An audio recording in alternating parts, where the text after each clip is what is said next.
Thank you, Rachel, and welcome everyone. Thank you for coming on Zoom this evening, and also for the people who will be watching this video later on. I would like to welcome everyone being here in many different ways. My name is Megumi. I am one of the volunteer members of the organizing committee of the Community Alliance for Global Justice Summer School. And this is, today is July 12th, 2022. And our webinar with two wonderful guests you will be meeting very soon is entitled, "We Are the Salmon People, the Campaign to Block Corporate Salmon." And this month, the summer school has been focusing our attention on Indigenous people's food sovereignty movement. We are really pleased to have our guest today. And I'm not going to go too much in detail because Rachel already said some and Heather already talked about it a little bit. But before we go into the main part of the program today, I would like to offer land acknowledgement to start. And if you are so willing to join me, and also if you feel comfortable, I would invite everyone to lower your eyes a little bit and relax. And if you'd like, you can put your hand on your heart area too.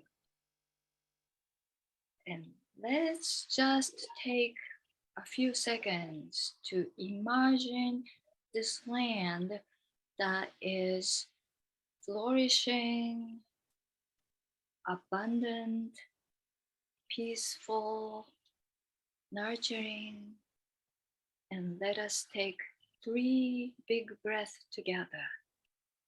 1, 2,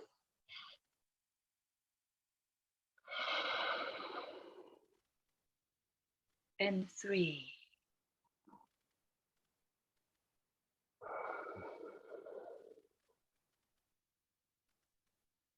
In this quiet and peaceful space,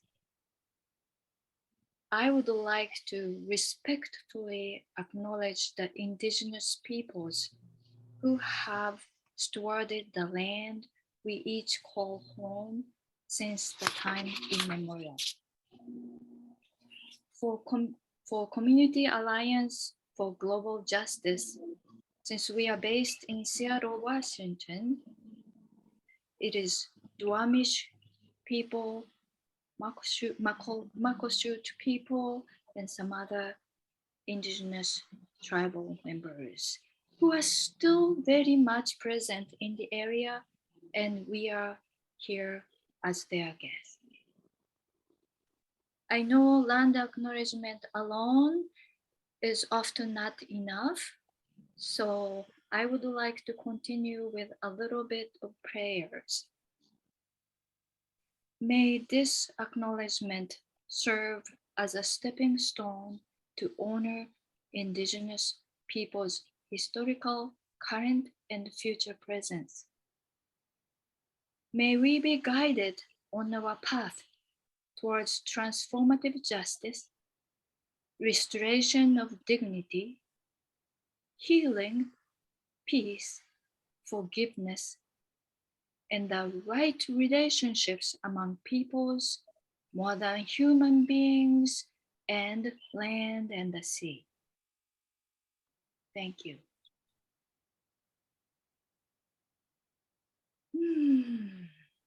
Thank you all.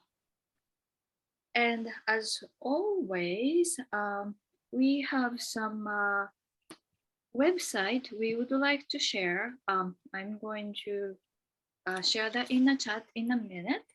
And in the meantime, I'm going to pass the mic over to our fearless leader of organizing committee, one of them, we have co-leaders, but Deb, for some announcements. There you go. Wow, thank you, Megumi, for that beautiful land acknowledgement and for opening tonight's session for us.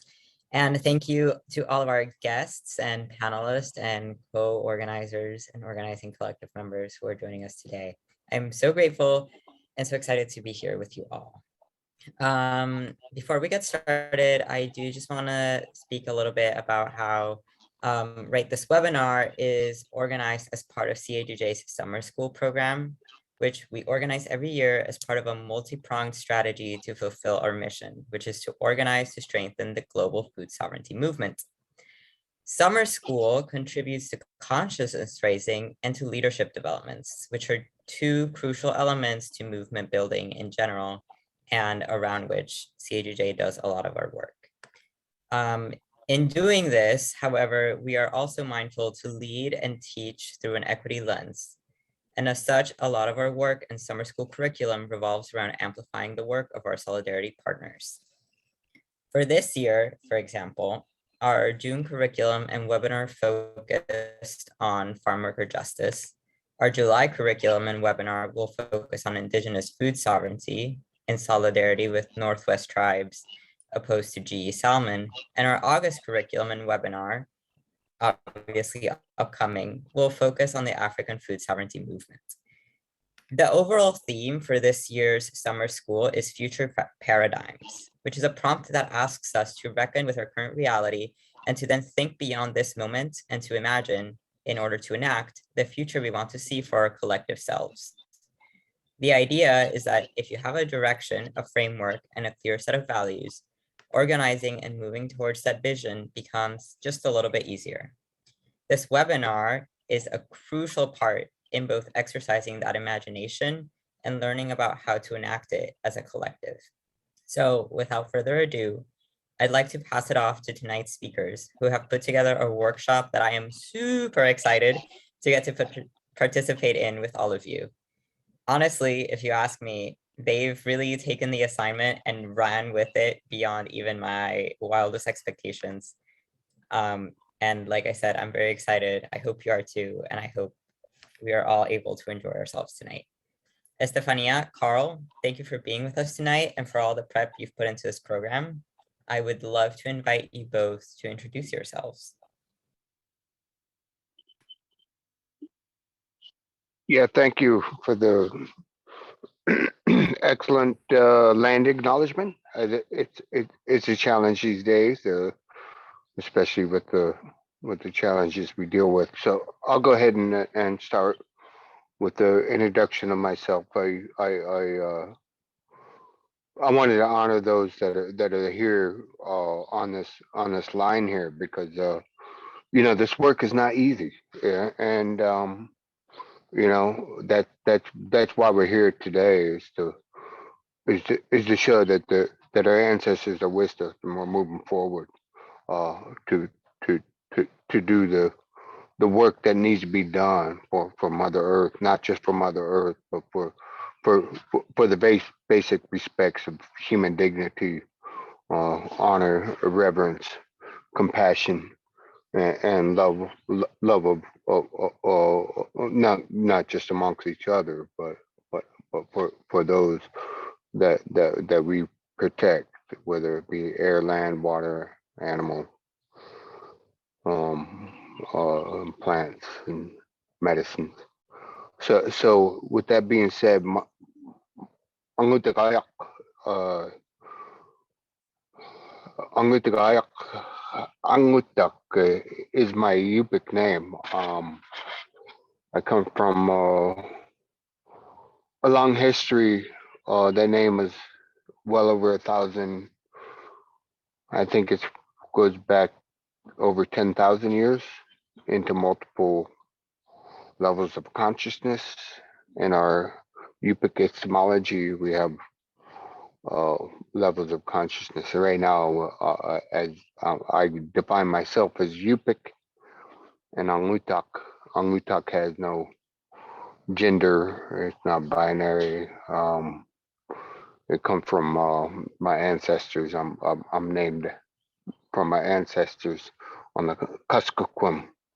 And the Kuskokwim, there's the current name, the Kuskokwim people of the river, the big river. You combine it with the Yukon, it's bigger than the Mississippi River Delta. So on Turtle Island, which we call North America, it's combined with the Yukon, which we do share with the Yukon. Anyway, long story short, the Delta is huge, and yeah, we share that. We share that in an ocean far away, and so I grew up on both the North Pacific, the Bering Sea, and the Arctic Ocean environments and ecoregions. And so yeah, so I know that we've got some fun coming up with some creative energy. So and we've invoked our ancestors to be able to do that. And yeah, I'll explain that some of our relationships around the world here in a minute. But I would like Stephania to go ahead and get the party started. All right. Thank you.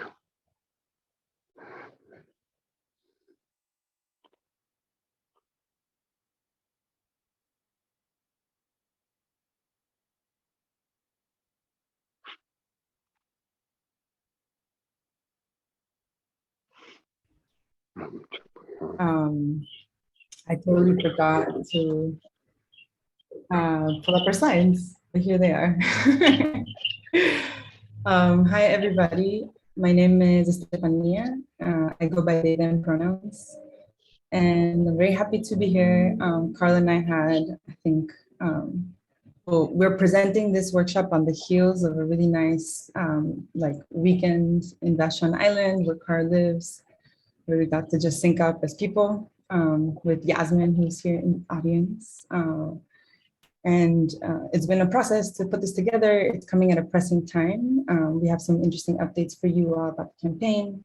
But who am I? I think some of the most important things that I carry in this work is honoring what I lived through and witnessed growing up in Ecuador. I was part of the cohort of young people that were very shaped by the socialist uprising and the rise of socialism in Ecuador, which engaged so many of us in thinking about the United States as a target. And so it was so powerful for me as a young person to be shaped by that and bringing that over to the United States, where basically what I've done over these last 14 years that I've been in this country is get involved in food sovereignty organizing, because it felt like the most, the center of any of indigenous movements in Ecuador. And so that's what I had learned, and that's how I plugged in into the organizing work here. And since I was an organizer as a student, I organized as a paid organizer with UNR for 10 years. In its previous formation as Real Food Challenge and now UNR. And a huge drive of that is uniting movements, building cohesion in the ways that we are building our bases around the many issues that need to be dealt with. And so here we are. I've been part of this campaign, this particular campaign, Black Corporate Salmon, since 2019, when CAGJ and a lot of, and a few other organizations brought people together to think about what needs to be done about aqua bounty being approved for this GE salmon. And so it's an honor to be here. I've learned so much and really have felt myself being able to manifest the connection that I feel across unifying amongst Indigenous people across the continent. And is a global issue. And I think this is going to be a perfect workshop to really internalize that for all of us. And so, all right, I'll pass it back to you, Carl. Right. Thank you very much. I think it's fair to say that also, you know, that we have uh, the beauty of creativity without corporate control, and that allows us the ability of creativity coming from our ancestors, from Mother Earth. And so when this discussion on indigenous food sovereignty comes up, you know, one of the first things that comes to my mind is the sacredness, and it's important to honor that, to respect that, to be humble and reciprocal also. Which that's about reciprocity.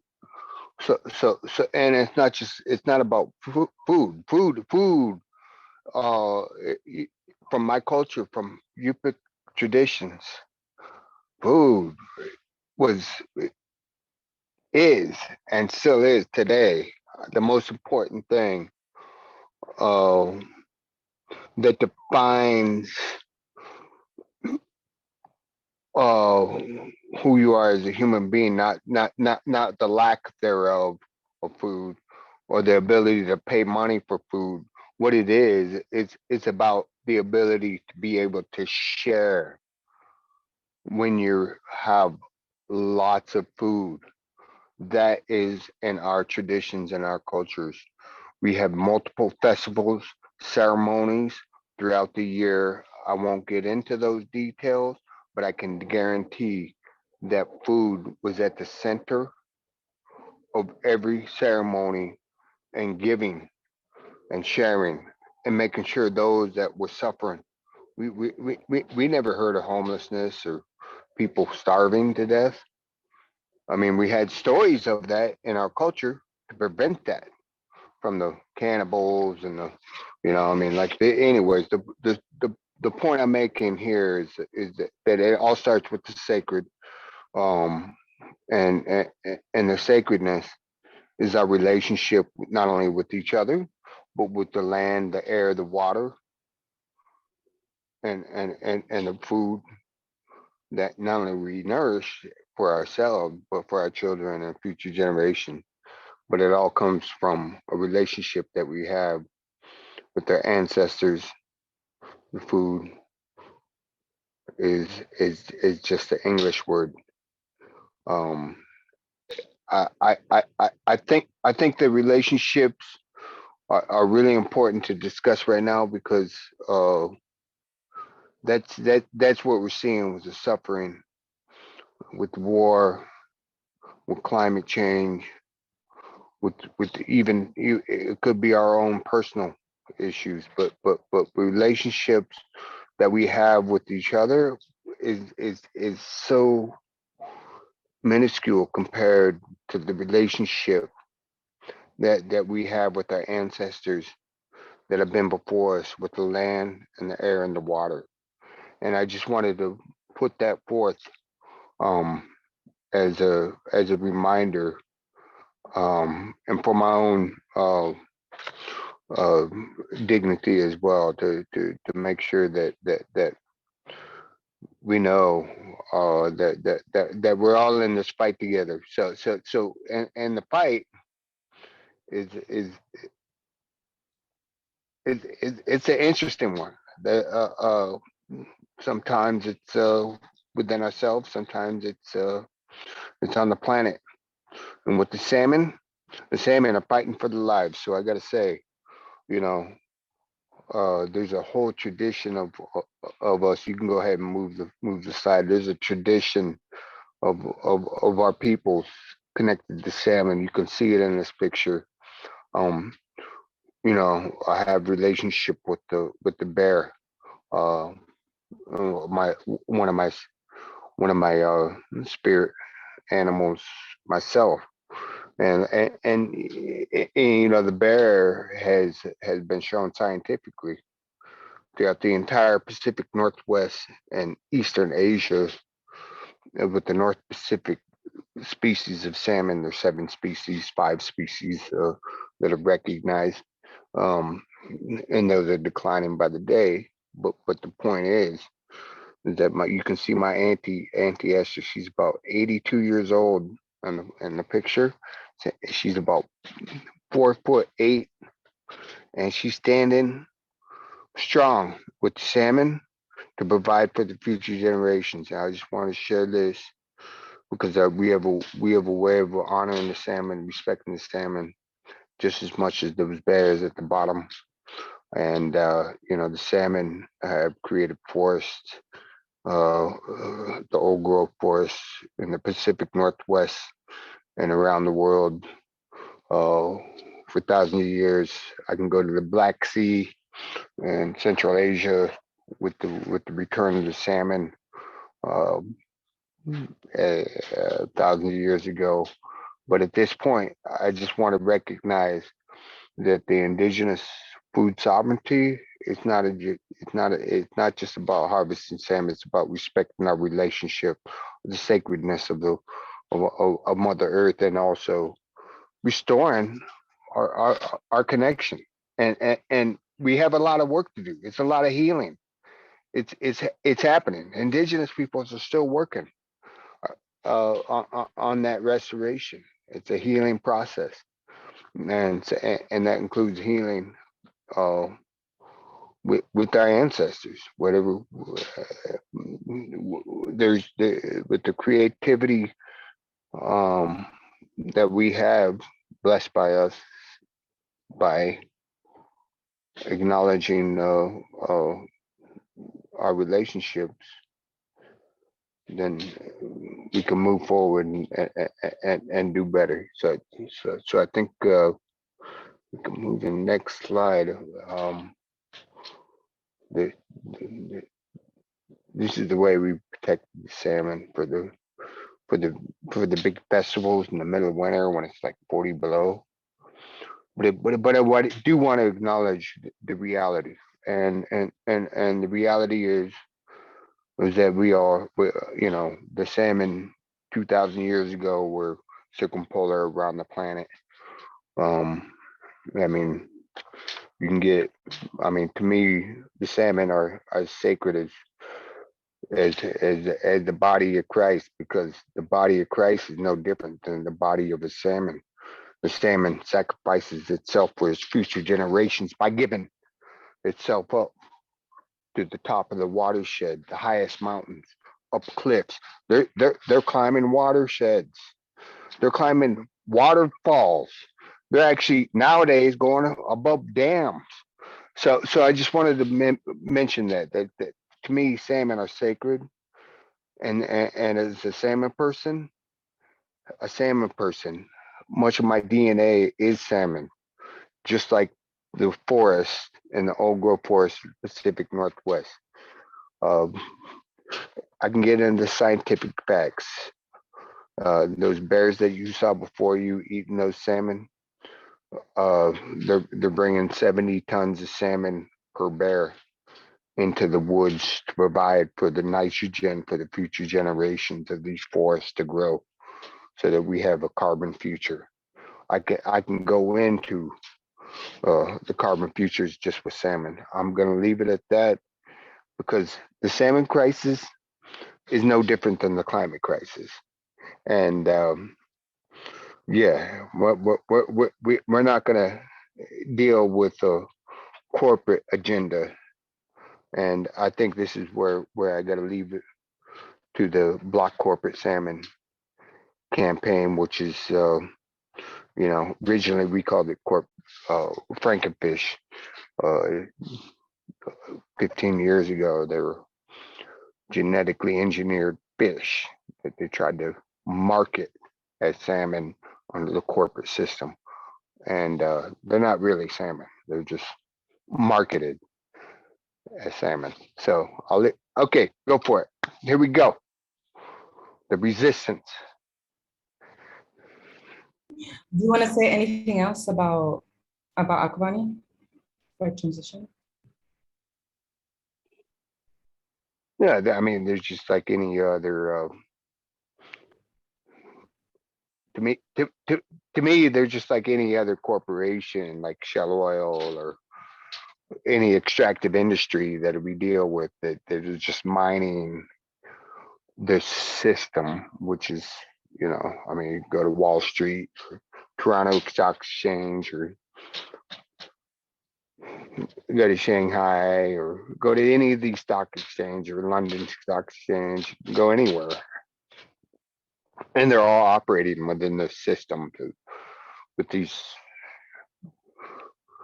dollars that are creating stuff out of nothing. It's fake. And that's the Donald Trump of it. It's all fake, including Donald Trump. Okay, I'll leave it at that. Aqua Bounty is just mining a bunch of investors. Yeah, and well, I guess that's a good transition to this slide. So that picture is Carl and Carl's brother, Leo, and me. We're holding these salmon that Carl made a while ago because he's been involved in protecting salmon for a long time. And so this is from like way back, right? Like some of the protests many years ago. And so these salmon are still in good shape when we took them to this protest. And where we were with Johnny, who I saw just joined, we were protesting Whole Foods because at that time there was a big scandal of basically there was we were able to join in on like a lot of momentum that was happening around factory trawlers. And at that point, Johnny actually alerted us to this and pushed us to get involved. And so we went to Whole Foods and we made the connection because, something about the role of this campaign, I think that this sheds light on, is that we are merely stopping genetically engineered salmon. That's what we're here to do, right, in this particular campaign. But there are so many different efforts to protect salmon, to restore salmon, and to stop bad policy, to regulate the bad actors, et cetera. And so factory trawlers and their bycatch destroy so much salmon habitat, and they kill tons and tons of wild salmon. And so, so the fake solutions, we say, why not regulate the factory trawler industry so that we have, if the crisis is that we don't have salmon, why not regulate the trawler industry and their bycatch instead of creating genetically engineered salmon, right? So this is what the Visionary Fiction Workshop will also be about, is that we are going to be saying, like, actually, there's so many other things that we can do before we even consider genetically engineered salmon. And so that's us showing up for the momentum around regulating and stopping factory trawlers and their bycatch. And so, what do we do when there's a big corporation like Aqua Bounty that wants to, that has like the political connections, the corporate structure to push down our throats a product like GE salmon? We organize. And so what we've been doing over the last 3 years, I guess now, is we have been organizing both like ways in which people can get involved and get educated on the issue. And CAGJ has been a great partner in that because y'all have the summer school infrastructure. We were able to do this last year. And because of the work that CAGJ has done with the Mokashu Food Sovereignty Project, we were able to tap into resources that already existed. And so we've been able to put incredible panels together, partner with other campaigns in UNR, like the Campaign to Protect Mauna Kea, which is a sacred mountain in Hawaii, and partner with fishermen that were active in around the UN Food Summit. We took that as an opportunity to throw a different summit and educate people on GE salmon. We organized a film festival in order to show the connections of the resistant in Hawaii and here, and the issue of GE salmon. We've done basically all these kinds of things, creating opportunities for education to bring more people into the campaign. And at the same time, we have been a part of calls to action, either joining in action or calling the action ourselves. Here you can see we've organized Indigenous Peoples Day actions that were really successful. It was a lot of photo petitions because it was COVID, especially in 2020 and in 2021 as well. We were able to do actions in person, but we had to be really careful. Here, that picture where Sylvia Wolf, the white woman that is labeled as Akabanti CEO, that was like a whole event that they did to like try to basically have a scientific conversation about GE salmon being good for the world. And we like crashed that, and it was really successful and funny. So we've been able to kind of have fun with this campaign, and at the same time push like some companies like Aramark, Friends of the Earth had been doing a lot of work before this campaign to get corporations to make commitments to not buying GE salmon, but we wanted a precedent of a really strong commitment, and specifically a commitment that ties the reason why they shouldn't sell GE salmon, these big food service companies, restaurants, and others, have that one of the reasons be that it's Indigenous food sovereignty. And so we've mobilized around a couple of intersecting issues and utilized opportunities to get people moving and involved. And in that process, we've been able to highlight the relationships that bring this campaign together. And we've been able to really connect with people, get support, and the perspective that we need to make our strategies every day of how we're going to continue to go with the campaign. This is a little bit more, and hopefully these slides I think will be shared with everybody here, so you can look at all these things more carefully later. But here's just to show, for example, here at the bottom, a lot of what the campaign sometimes looks like is we have a commitment to meet every single Wednesday. And because of that commitment, I think a lot of really interesting things happen, and which leads us to the recent developments around Aquabami's facility in Ohio, or the facility that they're trying to build in Ohio. We basically, we meet every Wednesday on Zoom, like you can see there.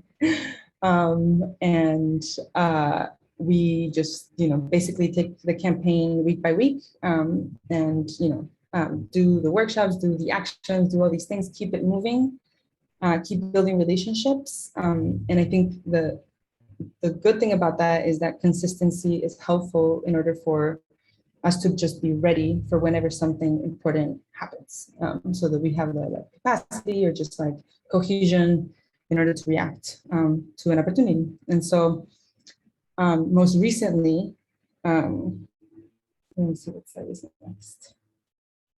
Oh yeah, I'll show you another slide that has a lot of pictures from when times we've taken action. We also took action in 2021 with the California Save California Salmon folks who lead the efforts to take down the Klamath Dam.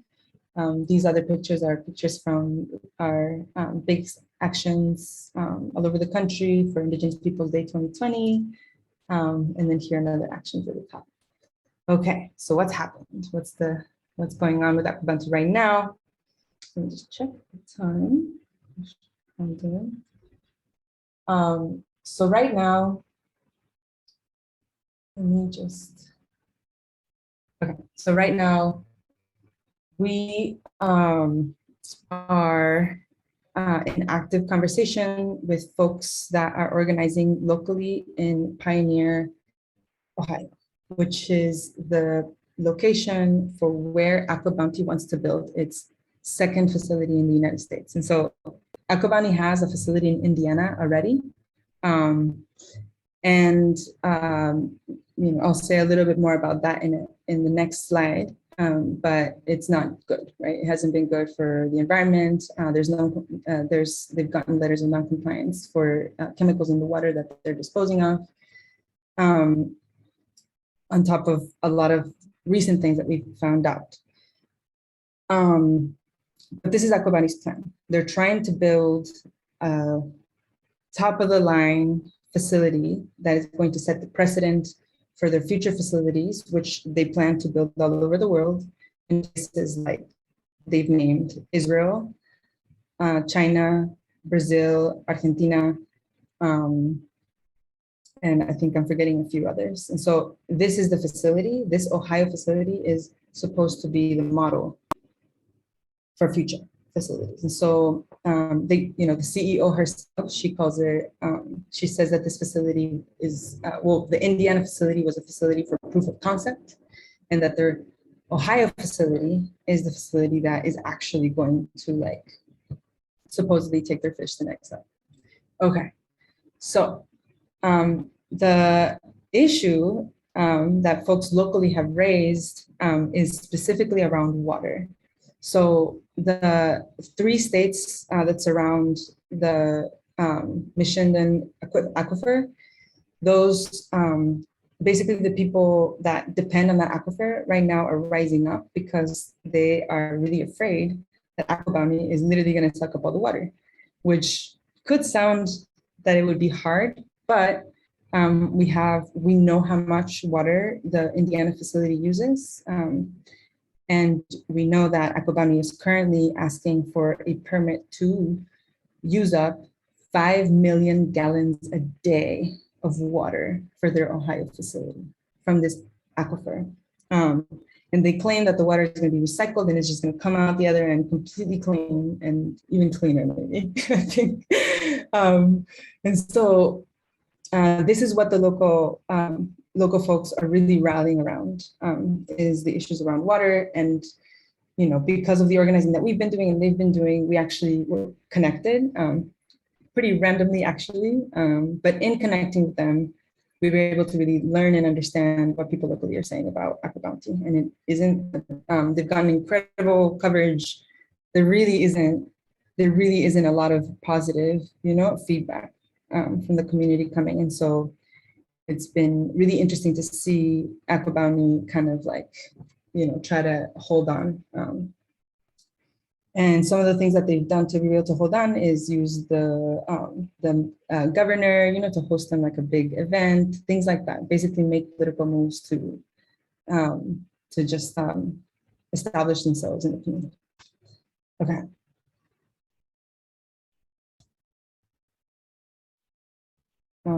Yeah. So the big update. Let me look at the time.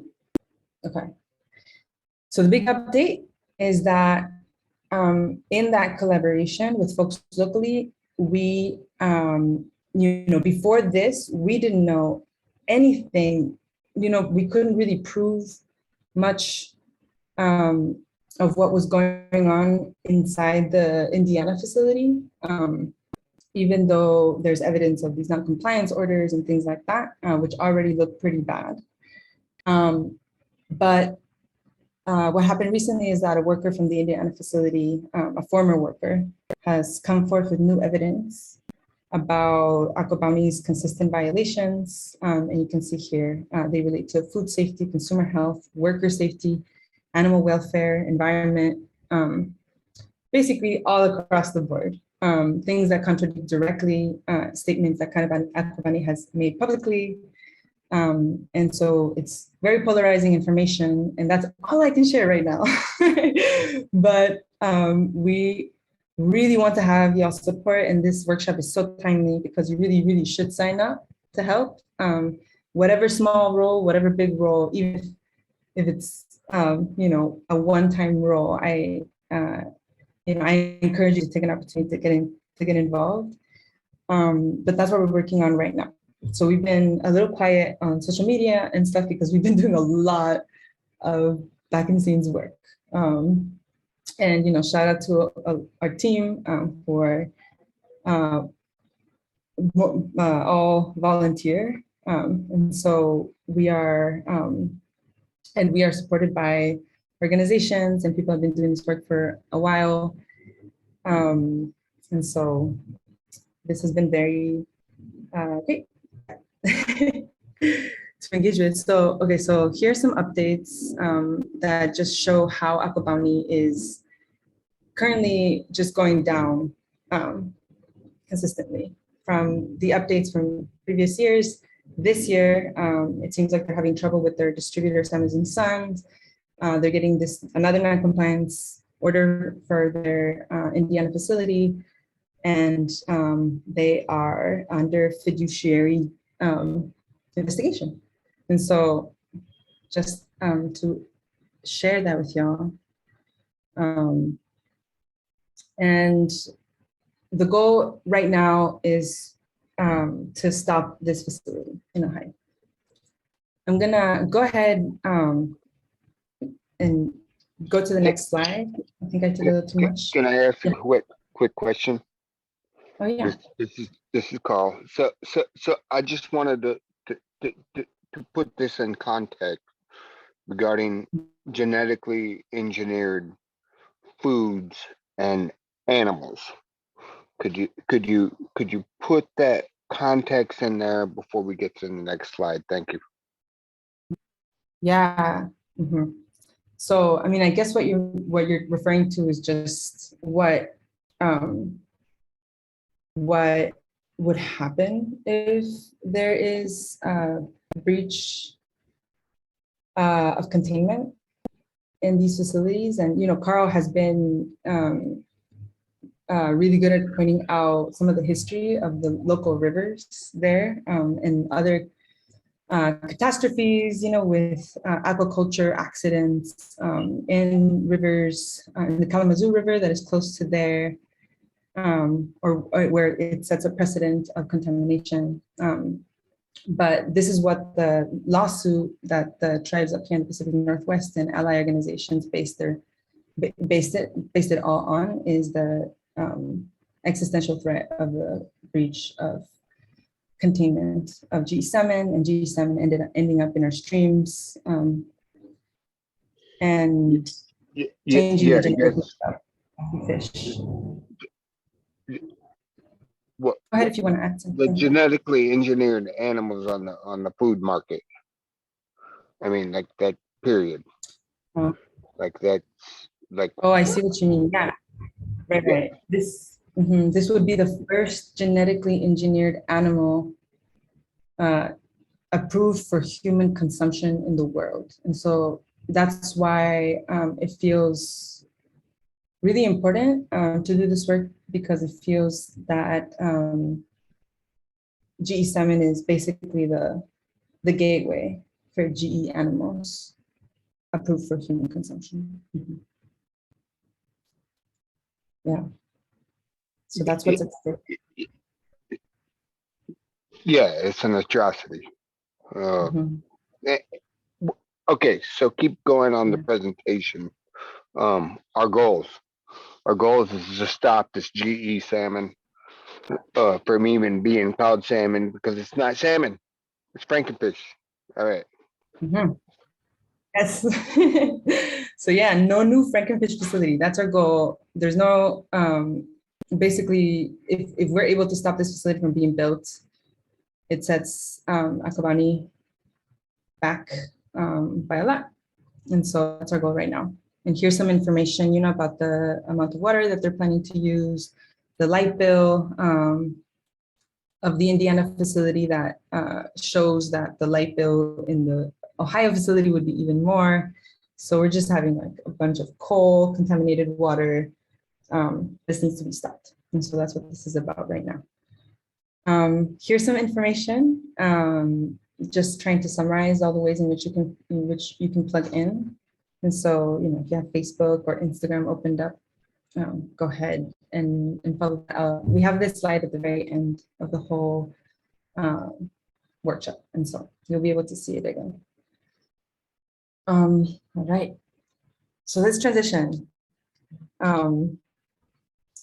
Okay, we really tried to give you, as much context and some information that you can use for this second part. But I'm going to tell you a little bit about the framework that we're using around visionary fiction. I'll explain the activity. And with that, yeah, we're going to go into our groups. And so, all right, visionary fiction. So the folks there are Octavia Butler, a writer that I adore and feel very inspired by. She's a Cancer, like me. Walida Imarisha, and Adrienne Marie Brown, which maybe a lot of folks know because she has a big presence on social media. Okay, so what is visionary fiction? Oh, by the way, I show these because these folks basically have designed this workshop, especially, well, I guess, Walida and Adrienne Marie Brown. For Octavia Butler, her books are her precedent, right? And so look them up if you haven't checked them out before. But they've made this literal workshop available for folks like us. And so what is visionary fiction? Visionary fiction is fantastical art that helps us understand and challenge existing power structures and supports us in imagining paths to dreaming and creating more just worlds. And I think it was Adrienne Marie Brown that says, I think she framed it as like someone imagined this. Someone imagined this world that we're living in, and they manifested it. Like the capitalism, all this stuff. And so we actually can imagine and manifest something different. Okay, so these are the principles of visionary fiction. So what's important about visionary fiction is that we are trying to look through the eyes of the oppressed in an intersectional way. So these stories should center the leadership of the most marginalized and the most impacted by the issues that we're talking about. And it plays with power. So power dynamics are so key to the injustices that we see in the world. And so this is an opportunity to visualize those systems of power and then reimagine and restructure the relationships we have with them. All right, so these are some principles that could be helpful. So if anybody has read Parable of the Sower from Octavia Butler, you know how she talks about change. So that's why we center on change, because that is the big part of the story, right? Is like what's going to change to make things different. And so change in visionary fiction is holistic, right? So it's all-encompassing. It's from the bottom up because you're centering the most marginalized in the story.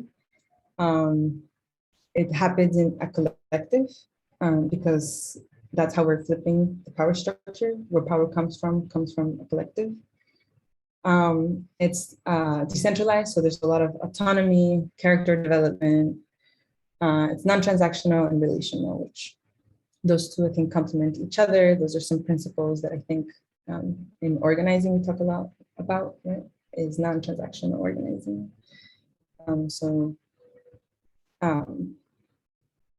The change that happens needs to be worthy in and of itself. And so, and it's not neutral. So I love how this is worded out, is art either advances or regresses justice. So we're trying to advance it. All right, so this is the main issue, but for a change of voice, can I just get someone else to just read this out loud? We're gonna work with two issues, and this is one of them because we're trying to push our imagination around about solutions that don't depend on aquabounty for salmon. Would someone be down to unmute and read? I can go ahead. Excuse me. Main issue, the salmon crisis.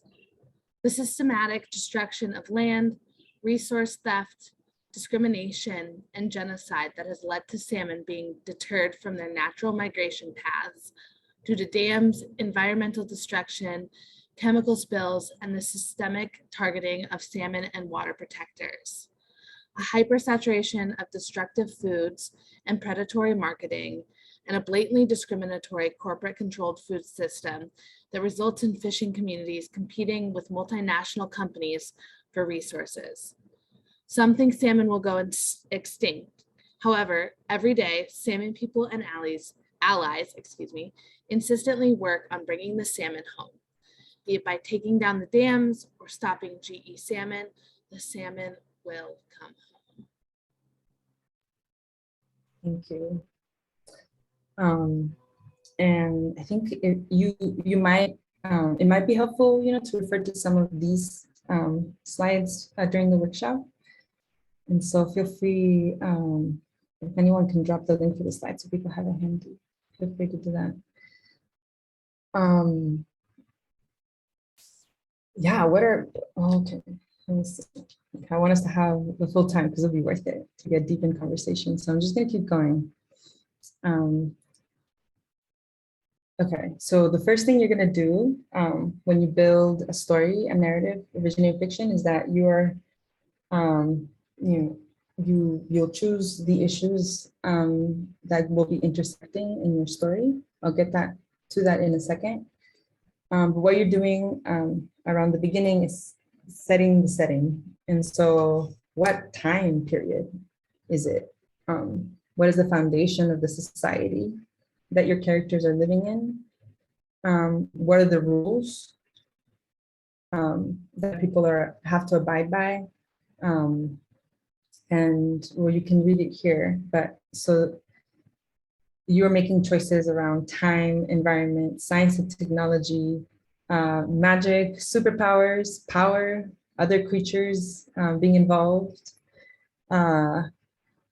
transportation, dystopia, utopia, looking at the colonized world, looking at how we're reproducing in that world,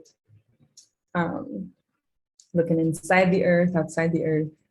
What is your setting? Where is your story taking place? And what political environment is present? So what's the conflict and who are the characters? So here is where it all comes to life. These are good guiding questions, who is seeking change?